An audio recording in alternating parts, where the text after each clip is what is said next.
Guys আমি বানিয়েছি মিষ্টির দোকানের একটু লুচি দিয়ে খাওয়ার জন্য একটু তরকারি, যেমন মিষ্টির দোকানে করে না সেই রকমভাবে।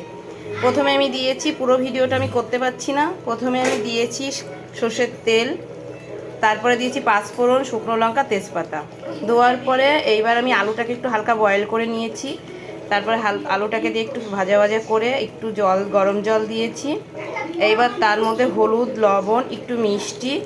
এবার আমি নামানোর টাইমে আমি দিচ্ছি একটু ধনেপাতা আর একটা মশলা, যেই মশলার মধ্যে আছে মৌরি, মেথি, জিরে, তেজপাতা, দুটো গরম মশলা, দারচিনি, এলাচ আর দুটো গোলমরিচের দানা দিয়ে আমি এই যে পেস্ট গুঁড়ো করে নিয়েছি। আপনারা করে দেখবেন, খুব সুন্দর লাগে মশলাটা। আর এইবার আমি এইটা লুচি দিয়ে খাওয়ার জন্য আমি মিষ্টির দোকানে লুচির তরকারি একটু হিং দিয়েছি, সব কিছু দিয়ে আমি এটা করেছি। আপনারা লুচির সাথে খেয়ে দেখবেন। এটা আমি গেছিলাম কোথাও ঘুরতে, তখন মনে নেই আমি কোথায় ঘুরতে গেছিলাম, কিন্তু সেই জায়গাটায় আমি এই তরকারিটা করতে দেখেছি।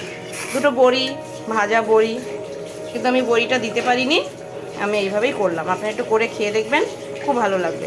আর একটু লাইক করবেন, একটু শেয়ার করবেন, একটু কমেন্ট করবেন। হে গাইজ, এই হচ্ছে তৃতীয় ভাগটা, যেটা হচ্ছে আমি লুচি করেছি। আপনাদের বলেছিলাম লুচি করে, তরকারি করে, চাটনি করে দেখাবো।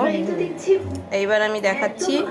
এই যে লুচিটা কমপ্লিট হয়ে গেছে আর তরকারিটা করেছি। এইবার হচ্ছে আপনার চাটনিটা করেছি। বাবন, এই নে দুই ভাই খেয়ে বল। শিবম, অঙ্কুর অলরেডি নিয়ে যেতে দেখানোর জন্য ভিডিও করছে, টেস্টি হয়েছে। পরে খাচ্ছি, আমার পেট ভরে গেছে, এত খেয়ে ফেললাম, 6খানা লুচি খেয়েছি। নাটক বাজ।